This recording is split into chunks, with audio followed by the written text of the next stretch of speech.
সুজি আর ময়দা দিয়ে কিভাবে বিস্কুট বানালাম সেটাই আজকে শেয়ার করছি। একটা মিক্সার জারে সুজি, চিনি, দুটো এলাচ ভেঙে মিক্সারে পেস্ট করে নিয়েছি। একটা থালার মধ্যে নিয়েছি ময়দা, ময়দার মধ্যে দিয়ে দিলাম সুজি আর চিনির পেস্টটা, সামান্য লবণ, কালো জিরে, ডালডা দিয়ে ভালো করে ময়ন দিয়ে দিয়েছি। তারপর লিকুইড দুধ দিয়ে ভালো করে মেখে নেব। মাখা হয়ে গেছে, খুব একটা নরমও মাখিনি, খুব একটা শক্তও মাখিনি।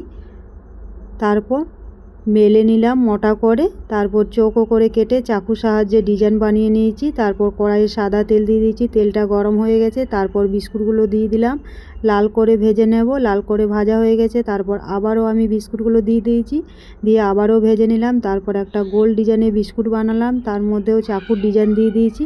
তারপর সেই বিস্কুটগুলো তেলে দিয়ে দিলাম, লাল করে ভেজে নিলাম। সবগুলো এভাবেই ভেজে নিলাম। খেতে খুব ভালো হয়েছিল বন্ধুরা। কেমন হয়েছে বিস্কুটগুলো কমেন্টে জানিও।